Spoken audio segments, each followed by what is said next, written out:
नमस्कार, बहुत स्वागत है आपका। आप देख रहे हैं द न्यूज, आपके साथ मैं सृष्टि मिश्रा। योगी आदित्यनाथ यूपी के मुख्यमंत्री और बुलडोजर बाबा एक बार फिर से साबित करके दिखा चुके हैं कि आखिर क्यों जनता में उनकी इतनी जबरदस्त डिमांड है। देखिए, ताजा अपडेट के साथ मैं आपसे जुड़ी हुई हूं। आपको बता दें, अतीक अहमद माफिया, कुख्यात अपराधी जिसका खात्मा हो चुका है यूपी के अंदर, और जिस तरीके से पत्रकार के वेश में जिस तरीके से आए युवकों ने ताबड़तोड़ गोलियों से भूनकर अशरफ और अतीक अहमद की हत्या कर दी थी, उसके बाद से ही ये बातें हो रही थी कि आखिर उनके कब्जाई हुई जमीन का योगी आदित्यनाथ क्या करेंगे। देखिए, तैयारी तेज हो रही थी और उन अवैध जमीनों के कब्जे पर, जिस पर सालों से अतीक अहमद का कब्जा था, उसको योगी आदित्यनाथ ने छुड़वाया और आपको बता दें, आज गरीबों की झोली में डाल दिया है। बड़ी ब्रेकिंग न्यूज आ रही है, तस्वीरें वायरल हो रही है।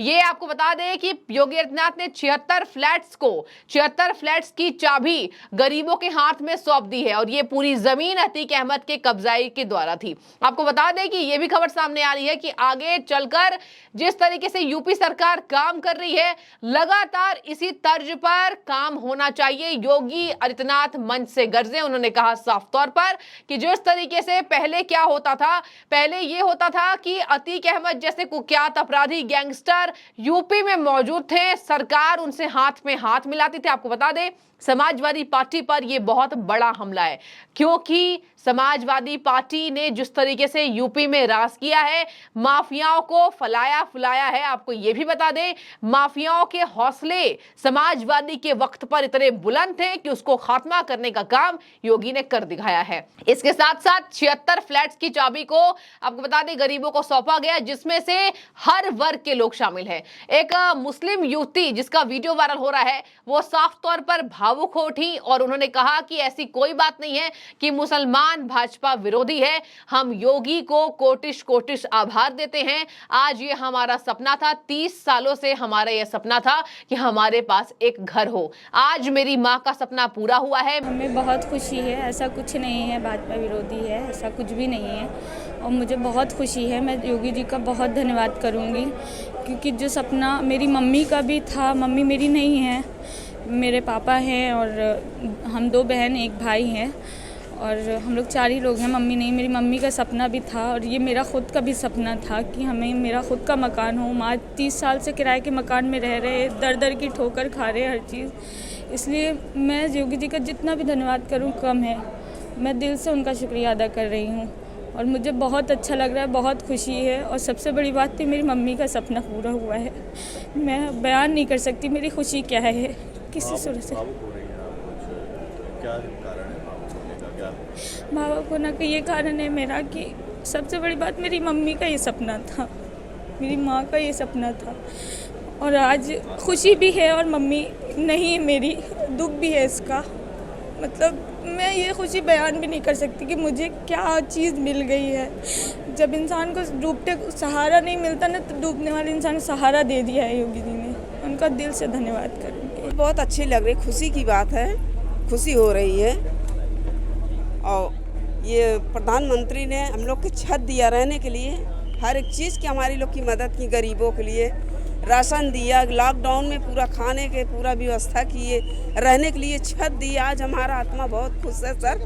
किसी सरकार ने हम लोग को कुछ नहीं दिया, अगर ये योगी सरकार बने रहे, इनके बाल बच्चे भी बने रहे, हम लोग को रहने के लिए छत दे दी। अच्छा, पहले क्या करती थी और आपका जीवन कितना आसान हो गया?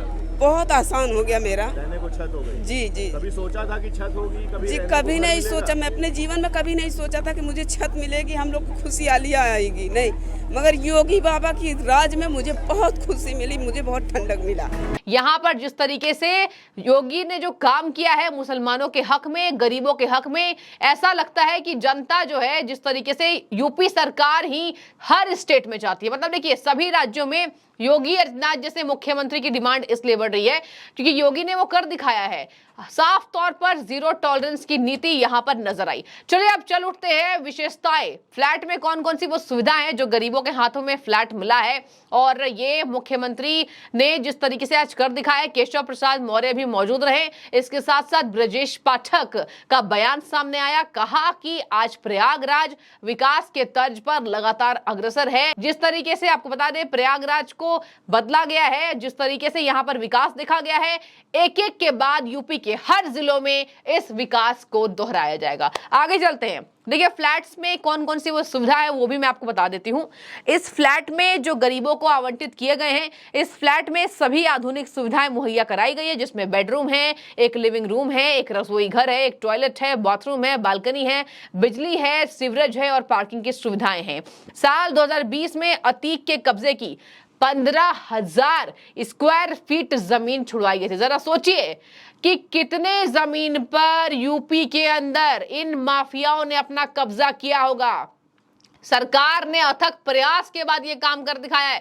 देखिए अतीक अहमद और अशरफ की हत्या सरकार कतई नहीं चाहती थी। सरकार का विरोध भी हुआ कि किस तरीके से पुलिस कस्टडी में ऐसे विरोध में और जिस तरीके से ताबड़तोड़ गोलियों से भुना गया, ये कतई विरोध की बात थी। लेकिन ये जो काम हो रहा है ये सराहनीय है, किसी सरकार ने अब तक नहीं किया। योगी ने मंच से ये भी बोला कि मैं विकास प्राधिकरणों से ये अनुरोध करूंगा कि हर राज्य में ये काम हो, हर राज्य में माफियाओं के द्वारा जो कब्जे होते हैं उसको छुड़वाकर गरीबों के हाथों में सौंपे जाने चाहिए। इसी वजह से देश का विकास होगा। देखिए कई ऐसे परियोजनाओं के ऐसे शिलान्यास को भी योगी आदित्यनाथ ने बताया, यूपी के मॉडल को भी बताया कि किस तरीके से यूपी के मॉडल के तहत विकास का काम हो रहा है और यूपी की तूती हर जगह बोली जा रही है। आगे आपको बता दें कि किन लोगों को फ्लैट दिए गए हैं। इसमें देखिए कोई भेदभाव नहीं किया गया है। जो फ्लैट दिए गए हैं सरकार के द्वारा इसमें कतई भेदभाव नहीं है। यहाँ पर विपक्षी पार्टियों को एक भी मौका नहीं मिले। इसलिए कह रही हूं क्योंकि आप जान लीजिए कि किन किन वो लोगों को इससे लाभान्वित किया गया है।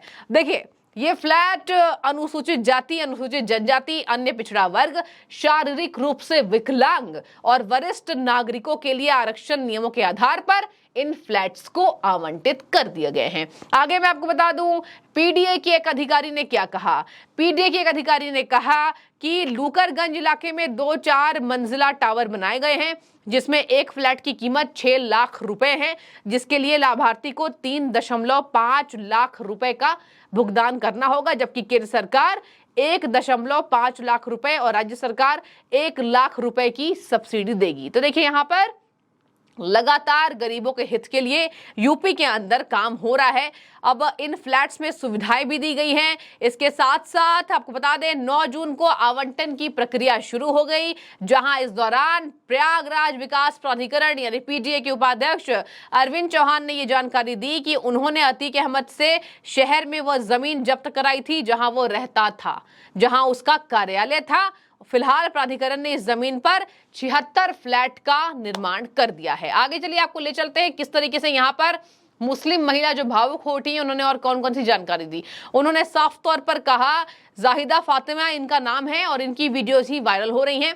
उन्होंने कहा मुझे बेहद खुशी है, यह मेरा और मेरी माँ का सपना था, हमारा खुद का मकान हो। 30 साल से हमारे यह सपना था, हम किराए के मकान में रह रहे थे। हम योगी जी का जितना धन्यवाद करें उतना कम है। तो देखिए यहाँ पर जो विपक्षी पार्टियां कहती हैं योगी आदित्यनाथ केवल हिंदू के हित में काम करते हैं, मुसलमानों के हितैषी नहीं है, यहाँ उस सब पर विराम लग चुका है। जिस तरीके से योगी आदित्यनाथ की तस्वीर केशव प्रसाद मौर्य के साथ फ्लैट्स का उद्घाटन करते हुए वायरल हो रही हैं। इसके साथ आपको बता दें इन्होंने साफ तौर पर कहा कि एक आवाज सबका सपना होता है। पहले की सरकारें माफिया के साथ खड़ी रहती थी, जातियों के नाम पर इन्होंने बांट दिया, वो गरीबों के साथ खड़े नहीं रहते थे। आज सभी पार्टियां गरीब विरोधी हैं, लेकिन यहाँ पर यूपी में गरीबों को आवाज देकर सरकार ने यह साबित कर दिया है कि हर वर्ग समाज का हर आदमी यूपी सरकार के लिए बराबर है। विपक्षी पार्टियों की यहां बोलती बंद होती जरूर दिखाई देगी। आगे मैं आपको बता दूं कि फरवरी में योगी आदित्यनाथ ने यह जानकारी दी कि फरवरी में हमने ग्लोबल इन्वेस्ट किया है और अब कन्वेंशन सेंटर बनाए जाने की भी चर्चा तेज हो रही है। और आपको बता दें कि 36,000 करोड़ के निवेश प्राप्त हुए हैं, ये कहा है योगी आदित्यनाथ ने। इसके बाद आपको बता दूं अभी योगी आदित्यनाथ कुछ दिन पहले मुंबई गए थे, वहां यूपी के मॉडल पर चर्चा हुई और कहा गया है कि अभी यूपी में सबसे ज्यादा निवेश सामने आ रहे हैं। केवल एक ही चेहरा, एक ही नाम, योगी आदित्यनाथ। आगे मैं आपको बता दूं, उन्होंने कहा है योगी ने कि पहले ये मुश्किल होता था, यूपी में निवेश नहीं आते थे, माफियाओं का कब्जा था, माफियाओं का खात्मा हो चुका है, तो अब निवेश भी सामने आ रहे हैं। 2025 का प्रयागराज कुंभ भव्य और दिव्य होगा, हमने इसके लिए अभी से मानसिक रूप से तैयारी कर ली है। तो देखिए, ये थी पूरी जानकारी। 76 फ्लैट्स दिए जाना, गरीबों के हाथों में चाबी सौंपना, मुस्लिम महिला का भावुक होना, यह दिखाता है कि यूपी में मजहब जाति को छोड़कर केवल एक काम हो रहा है, विकास का, माफियाओं का खात्मा, जो कि जरूरी है। यूपी जैसे स्टेट्स में सबसे ज्यादा माफियाओं का कब्जा था, लेकिन आज सभी बातों पर विराम लग चुका है। तो आपको यह खबर कैसी लगी जरूर कमेंट कीजिए। क्या आपको लगता है कि सरकार ऐसी होनी चाहिए, हर राज्य में सरकार को माफियाओं से कब्जा छुड़ाकर गरीबों के लिए कल्याणकारी काम करने चाहिए? जरूर कमेंट करें। बहुत शुक्रिया आपका द न्यूज़ से जुड़ने के लिए।